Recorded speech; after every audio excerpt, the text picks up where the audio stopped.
എന്തെങ്കിലും നിങ്ങളുടെ അച്ഛനോ അമ്മയോ സുഹൃത്തുക്കളോ നിങ്ങളോട് ചോദിച്ചിട്ടുണ്ടോ, ഇത്രയും കാലത്ത് നിന്റെ സമ്പാദ്യമൊക്കെ എവിടെ? അല്ലെങ്കിൽ നിങ്ങൾ തന്നെ നിങ്ങളുടെ ബാങ്ക് അക്കൗണ്ട് നോക്കിയിട്ട് ചിന്തിച്ചിട്ടുണ്ടോ, ഇത്രയും കാലം പണിയെടുത്തിട്ടും കാര്യമായിട്ടൊന്നും സമ്പാദിക്കാൻ പറ്റിയില്ലല്ലോ എന്ന്? അങ്ങനെയാണെങ്കിൽ ഈ വീഡിയോ നിങ്ങൾക്കുള്ളതാണ്. കാര്യമായിട്ടൊന്നും സേവ് ചെയ്യാൻ പറ്റാത്തവർക്കുള്ള സൊല്യൂഷനാണ് നമ്മൾ ഈ വീഡിയോയിലൂടെ ഡിസ്കസ് ചെയ്യാൻ പോകുന്നത്. ഇത് വളരെ ഇമ്പോർട്ടൻ്റ് ആണ്. കാരണം at the end of the day നമ്മൾക്ക് എല്ലാവർക്കും റെസ്പോൺസിബിലിറ്റീസ് ഉണ്ട് അല്ലേ? വീട്ടിലെ കാര്യങ്ങൾ നോക്കണം, കുട്ടികളുടെ പഠിത്തം, അവരുടെ ചിലവുകൾ, അതുപോലെ തന്നെ നമ്മുടെ പാരൻസ് വയസ്സായിട്ടുണ്ടെങ്കിൽ അവരെയും നമ്മൾ നോക്കണം. അതിൻ്റെ കൂടെ തന്നെ നമ്മളുടെ പല ആഗ്രഹങ്ങളും സ്വപ്നങ്ങളും ഒക്കെ നമ്മൾ നടത്തിയെടുക്കണം. ആൻഡ് ഫൈനലി സ്ട്രെസ്സൊന്നും ഇല്ലാണ്ട് സമാധാനത്തോടെ റിട്ടയർഡ് ആവാനും നമുക്ക് പറ്റണം. അതിന് വേണ്ടിയിട്ട് എങ്ങനെ കുറച്ച് പൈസ സേവ് ചെയ്യാം എന്ന് നമ്മൾ പഠിക്കണം. നിങ്ങൾ മനസ്സിലാക്കേണ്ട സത്യം, നിങ്ങൾ ഈ ഒരു പ്രശ്നം ഫേസ് ചെയ്യുന്നുണ്ടെങ്കിൽ നിങ്ങൾ ഒറ്റയ്ക്കല്ല. ഭൂരിഭാഗം മിഡിൽ ക്ലാസ് ഫാമിലീസിലുള്ള ആൾക്കാരുടെയും പ്രശ്നം ഇതാണ്.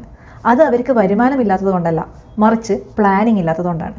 എങ്ങനെ നമുക്ക് സേവ് ചെയ്യാം? സൊല്യൂഷൻ വളരെ സിമ്പിളാണ്. ഇത് ഇംപ്ലിമെൻറ്റ് ചെയ്ത് കഴിഞ്ഞാൽ ഡെഫിനറ്റ്ലി നിങ്ങൾക്ക് ഒരുപാട് പണം സേവ് ചെയ്യാം, ഇൻവെസ്റ്റ് ചെയ്യാം, നിങ്ങളുടെ സ്വപ്നങ്ങളെല്ലാം സാക്ഷാത്കരിക്കാം. അപ്പോൾ നമുക്ക് വീഡിയോയിലേക്ക് കടക്കാം. വീഡിയോയിലേക്ക് കടക്കുന്നതിന് മുന്നേ നിങ്ങൾ ചെയ്യേണ്ടത് എന്താണ്? ഈ വീഡിയോ ഒന്ന് ലൈക്ക് ചെയ്യുക. കാരണം ഈ ഒരു വീഡിയോ കുറച്ചും കൂടി ആൾക്കാരിലേക്ക് എത്തണമെന്ന് ഞാൻ ആഗ്രഹിക്കുന്നു. നമുക്കറിയാം ഈ ഒരു പ്രശ്നം ഫേസ് ചെയ്യുന്ന ഒരുപാട് മലയാളീസ് ഉണ്ട്. അവരിലേക്കൊക്കെ ഈ വീഡിയോ എത്തട്ടെ. അവരൊക്കെ ഈ വീഡിയോയിൽ പറഞ്ഞ സൊല്യൂഷൻ ഇംപ്ലിമെൻറ്റ് ചെയ്ത് ഒരുപാട് പൈസ സേവ് ചെയ്യുകയും ഇൻവെസ്റ്റ് ചെയ്യുകയും ചെയ്യട്ടെ. ഓൾറൈറ്റ്, അപ്പോൾ വീഡിയോ ലൈക്ക് ചെയ്യുക. ചാനൽ ഇഷ്ടപ്പെടുകയാണെങ്കിൽ തീർച്ചയായിട്ടും ചാനൽ സബ്സ്ക്രൈബ് ചെയ്യുക. Okay, let's start. നമ്മൾ പേഴ്സണൽ ഫിനാൻസ് പഠിക്കാൻ വേണ്ടിയിട്ട് പല സെൽഫ് ഹെൽപ്പ് ബുക്സ് വാങ്ങിക്കഴിഞ്ഞാൽ എല്ലാ ബുക്സിലും പറയുന്ന കാര്യങ്ങൾ ഒന്ന് തന്നെയാണ്. അത് തിരിച്ചും മറിച്ചും പറയുന്നേ ഉള്ളൂ. പക്ഷേ എത്ര തിരിച്ചും മറിച്ചും പറഞ്ഞു കഴിഞ്ഞാലും ആർക്കും ഇത് മനസ്സിലാവുന്നില്ല. കാരണം എന്താ? ആർക്കും മെനക്കെടാൻ വയ്യ. ഒരൊറ്റ സിമ്പിൾ സ്റ്റെപ്പിൽ തുടങ്ങാവുന്നതേ ഉള്ളൂ നമ്മുടെ പേഴ്സണൽ ഫിനാൻസ് ജേണി. എന്താണെന്നല്ലേ? Budgeting. Boring subject. Not boring. ഒരു ചൊല്ലുണ്ട്, എന്താണ്? കണ്ടാൽ അറിയാത്തവൻ കൊണ്ടാ പഠിക്കുന്നത്.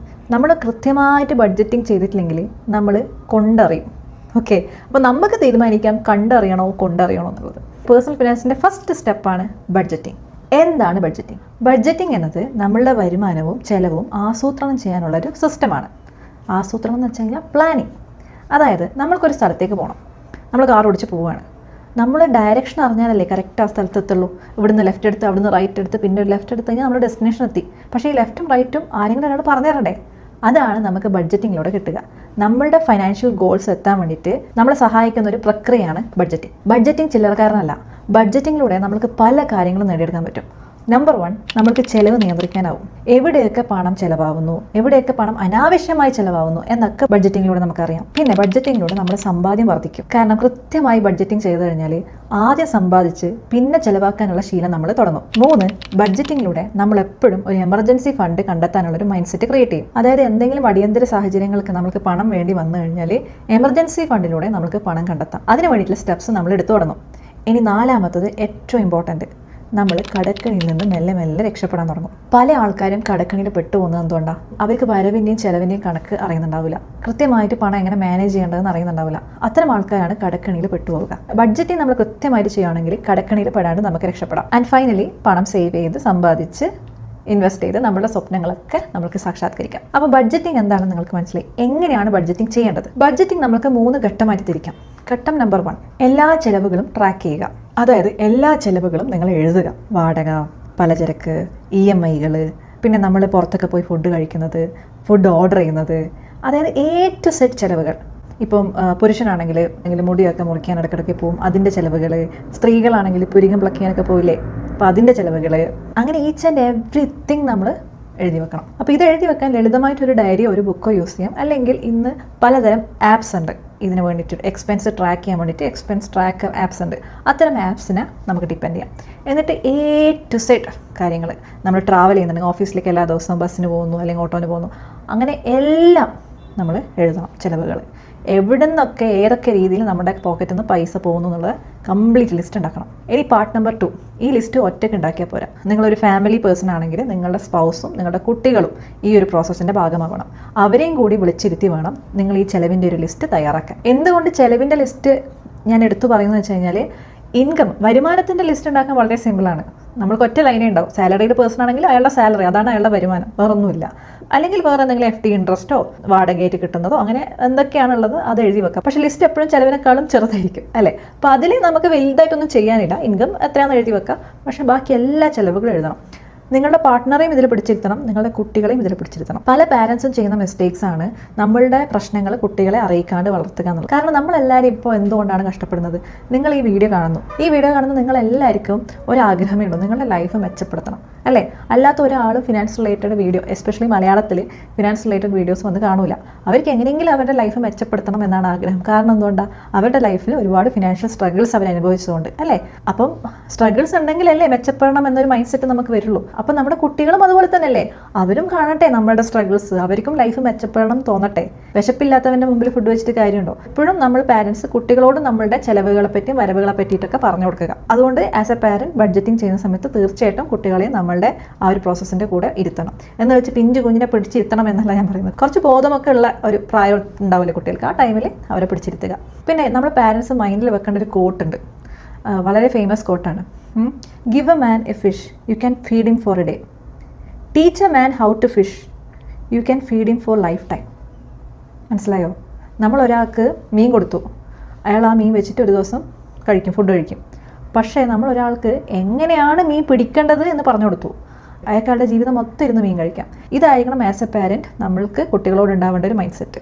ഓക്കെ, അപ്പോൾ നമ്മൾ കുട്ടികളെയും നമ്മളെ പാർട്ട്ണറൊക്കെ വിളിച്ച് ഇരുത്തി ഈ ഒരു എക്സ്പെൻസസ് ഡിസ്കസ് ചെയ്യുക, അവരുടെ ചിലവുകളും കൂടി ഇതിൽ ഉൾപ്പെടുത്തുക, എല്ലാവരുടെ ചിലവുകളും ആസ് എ ഫാമിലി എക്സ്പെൻസസ് മൊത്തം ലിസ്റ്റ് ഡൗൺ ചെയ്യുക. ഇനി മൂന്നാമത്തെ കാര്യം, വരവും ചിലവും തമ്മിൽ അങ്ങോട്ട് കമ്പയർ ചെയ്യുക. പലർക്കും ഒരു ധാരണ ഉണ്ടാവില്ല എവിടെയൊക്കെ എങ്ങനെയൊക്കെ പൈസ പോകുന്നുണ്ടെന്ന് കൃത്യമായിട്ട് നമുക്ക് ധാരണ കിട്ടും. അപ്പം ഈ ഒരു ചിലവും വരവും ഒക്കെ എഴുതി കഴിഞ്ഞ് കഴിഞ്ഞാൽ നമുക്കിത് അങ്ങോട്ട് മുട്ടിക്കാൻ പറ്റുന്നില്ലായിരിക്കും. അപ്പോൾ അതിൻ്റെ അർത്ഥം എന്താ? ഒന്നെങ്കിൽ നമ്മൾ ചിലവ് കുറക്കണം, അല്ലെങ്കിൽ നമ്മൾ വരുമാനം കൂട്ടണം. പലർക്കും വരുമാനം കൂട്ടാൻ പറ്റണമെന്നില്ല. അപ്പോൾ എന്ത് ചെയ്യണം? വേണ്ടാത്ത ചിലവുകൾ കുറക്കണം. പുറത്തുനിന്ന് ഫുഡ് വാങ്ങുന്നത് ഒഴിവാക്കാം, പല സബ്സ്ക്രിപ്ഷൻസും നമുക്ക് ഒഴിവാക്കാം. ചിലരൊക്കെ ഇപ്പോൾ ഈ സ്റ്റോറി ഇട്ടല്ലേ, അല്ലെങ്കിൽ ആമസോണിൻ്റെ അല്ലെങ്കിൽ നെറ്റ്ഫ്ലിക്സിൻ്റെ ഒക്കെ സബ്സ്ക്രിപ്ഷൻ എടുത്ത് വെച്ചിട്ടുണ്ടാവും. ഈ നെറ്റ്ഫ്ലിക്സിൽ എല്ലായ്പ്പോഴും സിനിമ കാണണമെന്നില്ല, സ്റ്റോറി ടെല്ലിൽ എപ്പോഴും ഓഡിയോ ബുക്ക് കേൾക്കണമെന്നില്ല. എന്നാൽ ഇങ്ങനെ നമ്മൾ അറിയാണ്ട് എല്ലാ മാസവും ഒരു എമൗണ്ട് പോയിക്കൊണ്ടിരിക്കുന്നുണ്ടാവും. അപ്പോൾ ഇപ്പോൾ തന്നെ ട്രാക്ക് ചെയ്യുക, ഓട്ടോമേറ്റ് ചെയ്ത് അങ്ങനെ എന്തെങ്കിലും സബ്സ്ക്രിപ്ഷൻ നമ്മൾ എടുത്തിട്ടുണ്ടെങ്കിൽ വേണ്ടെങ്കിൽ അതൊക്കെ അങ്ങോട്ട് കട്ട് ചെയ്ത് കളയുക. അതേപോലെ നമ്മൾ വീട്ടിൽ വാങ്ങുന്ന പല സാധനങ്ങളുടെ ലിസ്റ്റ് ആക്കുന്ന സമയത്ത് അടുക്കളയിലൊക്കെ വല്ലപ്പോഴും യൂസ് ചെയ്യുന്ന സാധനങ്ങൾ, ഇപ്പോൾ ഒരു സോയാ സോസ് അല്ലെങ്കിൽ ടൊമാറ്റോ സോസ്, ഇതൊക്കെ വല്ലപ്പോഴും യൂസ് ചെയ്യുന്നതായിരിക്കും. അപ്പോൾ വലിയ ബോട്ടിലൊക്കെ വാങ്ങാണ്ട് ചെറിയ ബോട്ടിലൊക്കെ വാങ്ങുക, ചെറിയ സാഷെ അങ്ങനത്തെ പാക്കറ്റ്സ് ഒക്കെ വാങ്ങുക. അങ്ങനെ പല രീതിയിൽ പല രീതിയിൽ നമുക്ക് സേവ് ചെയ്യാൻ പറ്റും പൈസ. അപ്പോൾ എങ്ങനെയൊക്കെ നമുക്ക് എക്സ്പെൻസ് കുറക്കാമെന്നത് ഈ ലിസ്റ്റ് ഉണ്ടാക്കുമ്പോൾ തന്നെ നമുക്കൊരു എൻലൈറ്റ്മെൻറ്റ് വരും.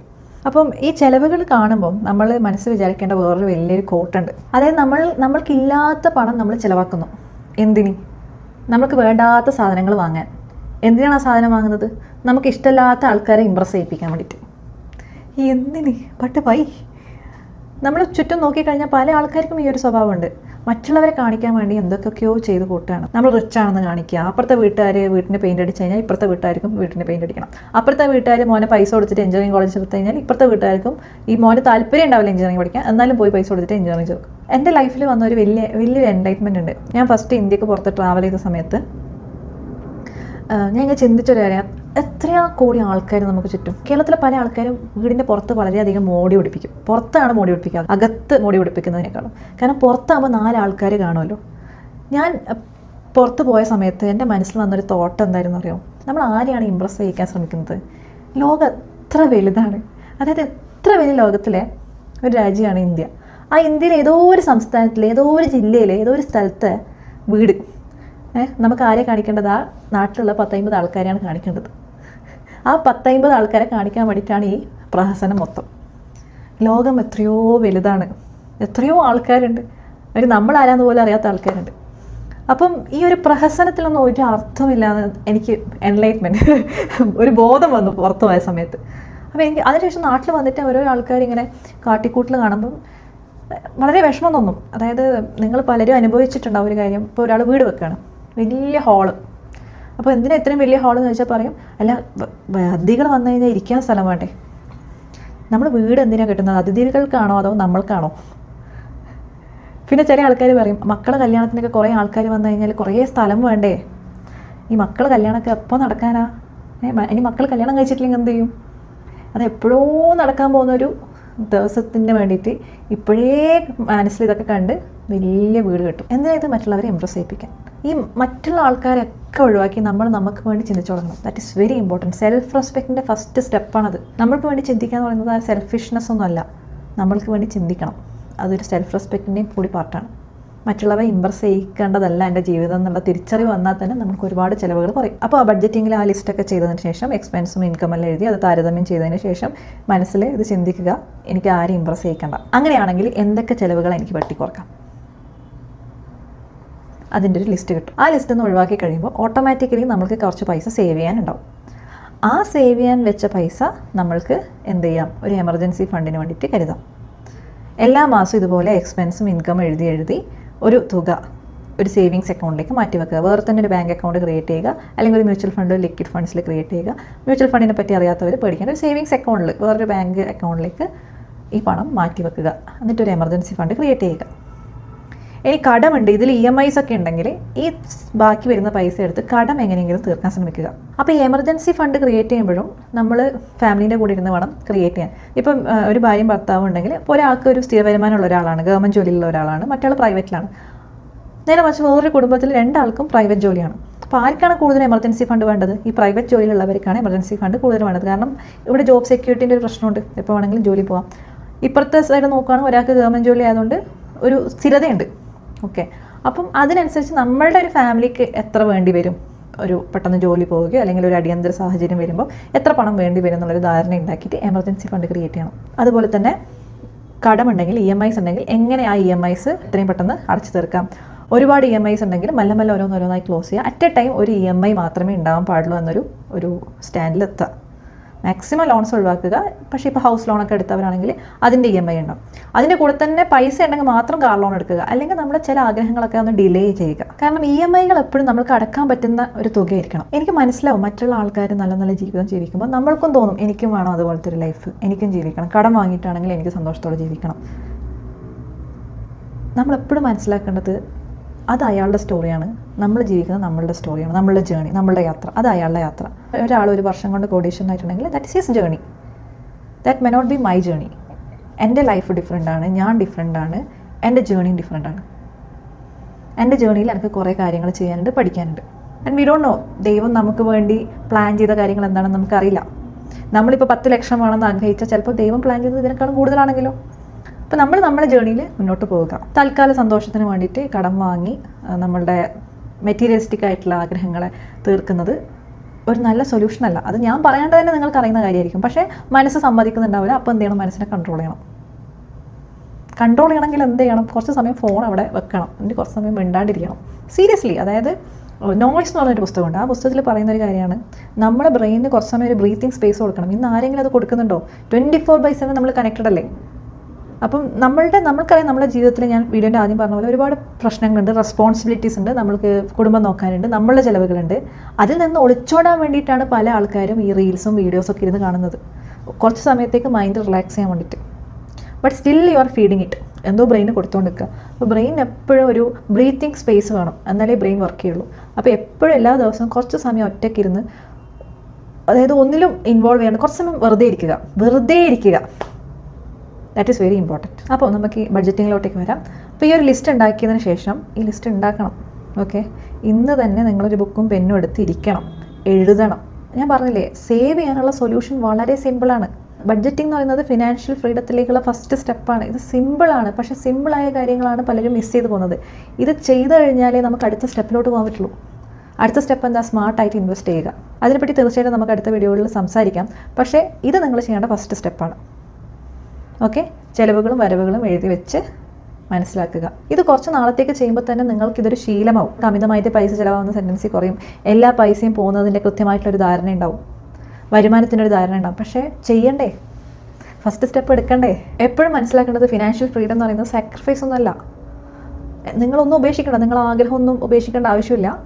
But it's A planning. നമ്മളുടെ എല്ലാ ആഗ്രഹങ്ങളും നടക്കും, പക്ഷേ അത് പ്ലാനിങ്ങിലൂടെ ചെയ്യണം. അപ്പോൾ ഒരു പെണ്ണെടുത്ത് ഇന്ന് തന്നെ ഇരിക്കുക, ബഡ്ജറ്റിംഗ് ചെയ്യുക. ഈ യാത്ര നമുക്ക് ഒരുമിച്ച് പോവാം.